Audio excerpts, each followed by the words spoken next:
The 9-wood versus the 5-iron. Who is going to make which decision? Can we stop at the high handicap golfer? Can we stop at the individual who just wants to hit it that bit further with a bit more consistency? Are we talking to the purist? Is it time for you to get off your 5-iron ego? Because even this is getting too much for you. In this video, we're going to bring you all.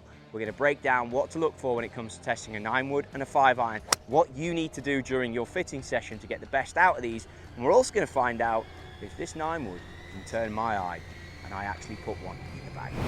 Hey guys, welcome back to the channel. Today I've got a video that's intrigued interest based on the Tommy Fleetwood what's in the bag and everything he had to say about the 9-wood. First time I've seen one of these. This is the TaylorMade Core 9-wood at 24. How good's a 9-wood? Never hit one. Need to do some stuff on it on the channel, for sure. Maybe you can give us a little run into that. Like 9-woods, what do you love about this? How far does it go? You got 250, 255 on the 5-wood. And then what's the 9 giving you? Between 230 and 240. It's actually, so carry-wise, it's not that much different to my 4-iron, but it's a very, very different golf club. Okay, in terms of peak height? In just terms of peak height, the softness that I can create with it in terms of landing on the greens, and it's easy to hit than a long iron. Now, this club has a place. Is it for you, the golfer, or are we going down an avenue that maybe you're not comfortable with? I went into the Kingdom, just over there, and grabbed the 9-wood. First thing I noticed is this is the strongest setup I could get from there, which was a regular on a 24.5-degree head. So we've got a lightweight golf shaft in there with a regular flex. There's some A flexes over there, which is for the senior, and then that is it. So that does imply that if you are slower ball speed, swing speed too, then the 9-wood could be your ticket. Now, me personally, I love a long iron. I've actually just switched into the P7 CB from the P770 just to get my spin number where it needs to be. But I get it. Looking down at this bad boy can be a little bit intimidating. Stepping up to hit the golf shot, if you're not quite on your game, well, we might not get out of this can what we absolutely need. But on the same note, there's nothing like striking a long iron. There's nothing like that sound as it comes into launch and spin to come out at half of the loft on the blade. So we know that that 9-wood is 24, 25 degrees. Your 5-iron, based on how you set it up, is going to be pretty similar. And that one only launched at 9.4 according to the full swing. And the spin was just up there around about 6,000. So it was launched a little low and it spun a little bit high. Now the number that comes out as we look at this is going to be apex. And we can see that the apex was 81 feet. So if I take my club speed, which is around 90, that one came out a little bit low, which would mean I squeezed it a bit. I've talked to you before, when you test golf clubs, we're into the wind slightly. So as a player, I'm trying to trap this thing in order to get the golf ball first and then the turf. All of these things I'm saying are key messaging to you as a golfer. If you're someone who has the ability to create the angle and compress and get the ball squeezed out on the turf, and a 5-iron doesn't intimidate you because you've got a little bit of speed and you can hit down on it, you're in the right place. Do not look at that 9-wood. But like I mentioned, Tommy Fleetwood is using this thing. So there's definitely some intrigue as to what it might do. I'm going to hit one more 5-iron just because I love long irons, and then we'll get into it.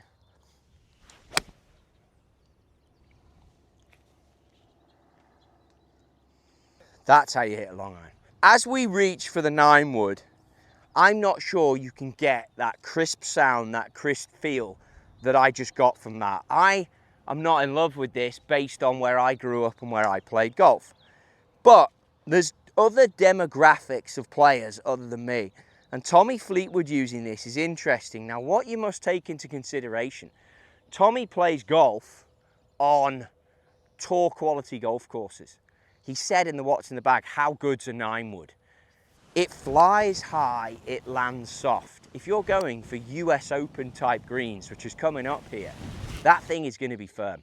Now that 5-iron without doubt came out pure, but I'm playing off a lie that is fairway. It's fairly tight, not ridiculous.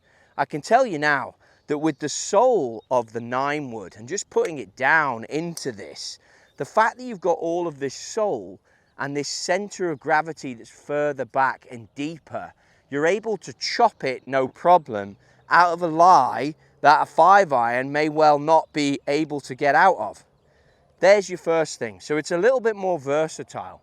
Now keep in mind it isn't quite the shaft setup for me, but you're going to notice an apex here that is significantly higher than what we've been hitting there with the 5-iron.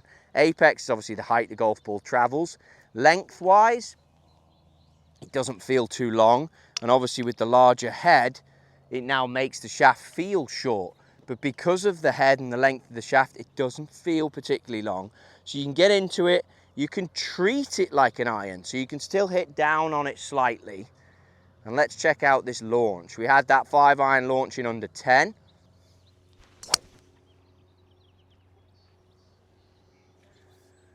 But watch now all the way down. I mean, that stopped on a dime. Launch, apex 96 versus in the 80s. Launch 11.4. Club speed went up, of course, naturally. Total was 214. So it's your 200-yard club. To get a 5-iron to go 214 needs to be a pretty healthy 5-iron. So you might get a little bit more yardage out of this golf club. Let's just put a smoothie 5-iron down. Not hit great, but it'd be interesting if it came out with a little less spin. So 190, so you're going to get more yardage club for club out the 9 wood for sure. You've got more versatility if you get in the long grass. But can you keep the apex down on this thing? That would be something we should show. That's pretty good. But I'm doing my utmost to cover that. I don't know if I can do it consistently. I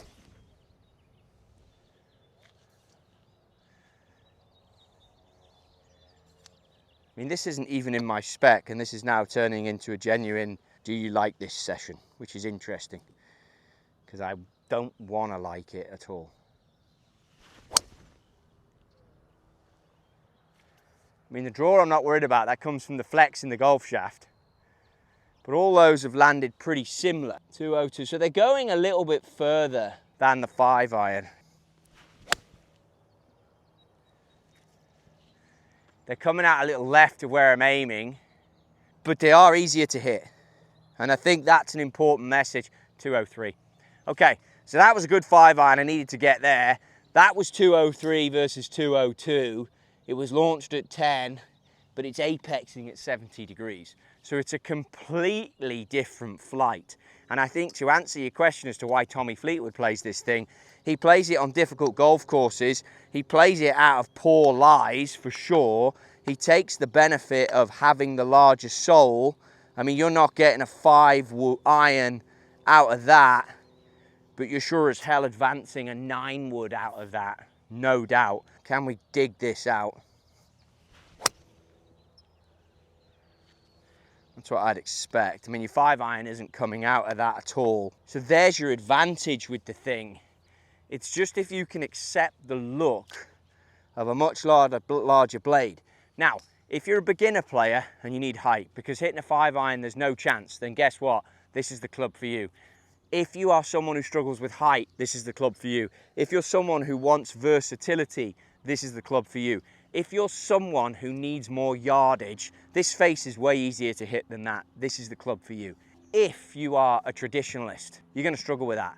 If you're someone who wants to control the apex, you play in the wind, this is going to be for you. If you're someone who plays off very tight links type fairways, this is going to be you. This narrow sole has advantages to cut through the turf. But if you don't know how to compress the golf ball and launch a 5-iron under 12 degrees, there's no point in using this because you're not getting any advantage out of it. But if you're someone who needs to attack pins, needs height, don't play in the wind, can control the flight and keep it down if needed, but wants something a bit more versatile and can leave the ego at the door, which I always like, 9 wood could well be in your armour. For me personally, I would carry it if I was playing a long inland golf course. I understand why Tommy's using it because he's playing major type golf courses. He doesn't use it every week.